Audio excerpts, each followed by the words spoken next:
Hi, this is Cynthia. I would like to talk to you about how to read charts today.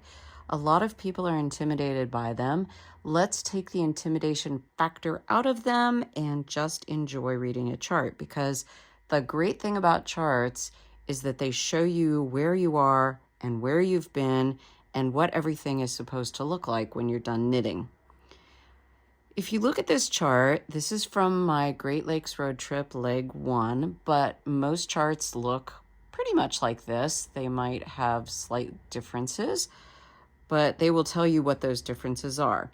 The first thing to know is that each square represents essentially one stitch. That may vary sometimes, but 95% of the time, that's what it means. So we also have a key down here to tell us what the thing in the square means. Here we have right side knit, wrong side purl for an open square. And if you look, the bottom is mostly open squares with one exception at the very end. It's this little loopy looking thing. And what that means is backwards loop cast on. So therefore what we're going to do is knit 3, then continue knitting across. Everything in this box is going to be worked 9 times, as it says. 9 times 9 stitches in this box is 81.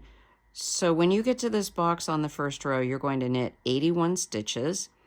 When you're done with that, you're going to knit 2 more, and then you're going to create a backwards loop. We know that you started out on row 1 going from right to left on the front because there's a 1 here for row 1. When we get to the other side, you're going to start reading in the other direction on the chart because the 2 is here. So that's how it works for back and forth knitting. If we were knitting in the round, you would be starting on this side for every round. Since we're working in rows, you're going to start here, work across, and then start there and work across. Now, we have an open box here. It is dark. What does that mean? If you look down here, the main color is white, the contrast color A is light gray, and the seam allowance area is dark gray. So this is our seam allowance. We're going to purl that because on the right side, knit, wrong side purl for an open box, which is what it still is. So we're going to have an open box and we're going to purl. Then these dots, if you look down here, mean wrong side knit. So we're going to purl, then knit, knit, knit, knit, knit, knit, knit, knit, knit, knit, knit the rest of the way across.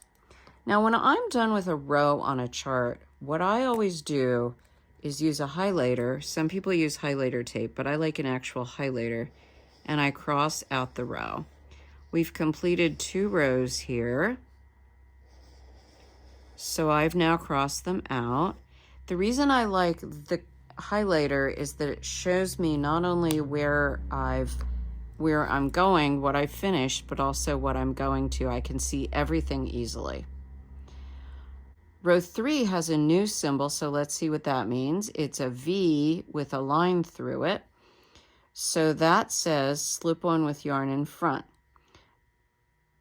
Therefore, what we're going to do is put the yarn in the front, slip 1, and then I know to bring the yarn to the back, knit 2 because those are open squares.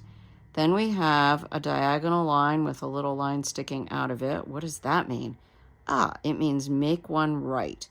We have the definition elsewhere for the make one right, so you can always look that up. So we're going to slip 1, knit 2, make one right. That moves this whole area out. The dark line is where your stitch marker is going to be. So your stitch marker is going to be here, and you're going to slip, then make one, and that moves everything to the right, and your stitch marker remains 3 stitches in from the side. Then you're going to simply knit across, and I'm going to highlight that I have finished.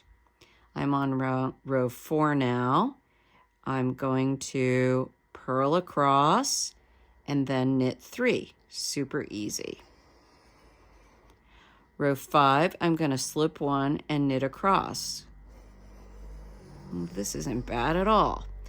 Row 6, I'm going to purl across, then knit 3. Row 7, I'm going to slip 1, knit 2, make 1. And now I have to pay attention. This is where my yarn color changes. So I'm going to knit with the main color till I get to this square, and now I'm going to knit with the contrast color A. I'll do that. I'll keep moving along with back to the main color. And then when I get here, I'm going to do the contrast color A, main color, and of course I loop back here, main color, contrast A, main color, loop back, and so forth. When I'm done with the 9 times, I knit 3 at the end, and then I cross this off. Now the beauty of the highlighter pen is I can see that I have contrast A here, and right on top of it, I have contrast A again. So I'm going to start over here with row 8. I'm going to purl across. I'm going to also purl in contrast A, loop through this again. Then when I'm done with looping through it 9 times, I'm going to continue on with the main color, contrast A, main color, and knit 3. Then we're done with that row. So that is the way to do it. You're just going to continue going up the chart, and it is super easy. You'll get to the top, and then you go to the next part of the instructions.